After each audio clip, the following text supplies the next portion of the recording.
తెలుగు సినిమాలు బాలీవుడ్లో వరుసగా సక్సెస్ అవుతున్నాయి. ఇక్కడి స్టార్ హీరోలు మాత్రం అక్కడ డైరెక్ట్ మూవీస్ చేయడం లేదు, తెలుగు వాళ్ళతో సినిమాలు చేసి వాటిని పాన్ ఇండియాగా రిలీజ్ చేస్తున్నారు. ప్రభాస్, తారక్, బన్నీ, చరణ్, మహేష్ అందరిది ఇదే తీరు.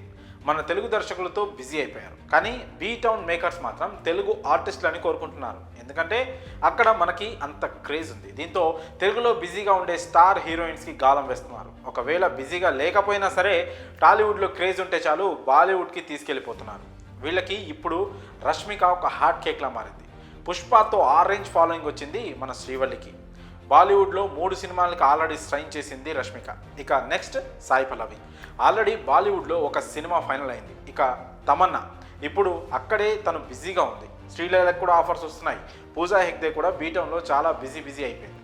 కీర్తి Suresh movie already Baby John కూడా రిలీజ్కి సిద్ధంగా ఉంది. ఇప్పుడు అక్కడ మన సావిత్రికి ఊహించని డిమాండ్ ఉంది. అయితే ఈ ముద్దుగుమ్మల అవసరం బాలీవుడ్కు ఉంది సరే, మరి దేనికి ఈ ఆఫర్స్కి మన హీరోయిన్స్ ఆకర్షితులు అవుతున్నారంటే ఇక్కడే ఒక కిట్కుంది.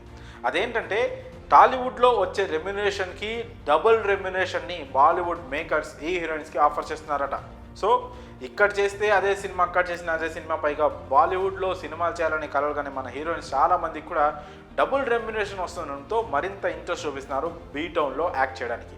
ఒక విధంగా టాలీవుడ్ పాన్ ఇండియా రేంజ్లో అద్భుతమైన సినిమాలతో పేరు ప్రఖ్యాతలు, కీర్తి ప్రతిష్టలు సాధించడం ఒక రకంగా మన హీరోయిన్స్కి ఒక వరంగా మారింది. ఎవరైతే టాలీవుడ్లో వచ్చి తమ టాలెంట్ని నిరూపించుకొని పెద్ద సంఖ్యలో సినిమాలు చేసి పెద్ద సినిమాలు చేసి స్టార్డమ్ సంపాదించుకున్నారో ఇప్పుడు ఇదే స్టార్డమ్ బాలీవుడ్లో వాళ్ళకి నెక్స్ట్ క్రేజ్ని తెచ్చిపెట్టింది. పైగా రెమ్యునరేషన్ కూడా డబల్ వస్తుండడం వాళ్ళకి ఒక ప్లస్ పాయింట్గా మారింది. మరి తెలుగు హీరోయిన్లకి, ముఖ్యంగా టాలీవుడ్లో మంచి క్రేజ్ ఉన్న హీరోయిన్లకి బాలీవుడ్లో వాళ్ళకి రెడ్ కార్పెట్ పరిస్థితులపై మీ అభిప్రాయాలను కామెంట్స్ రూపంలో తెలియజేయండి.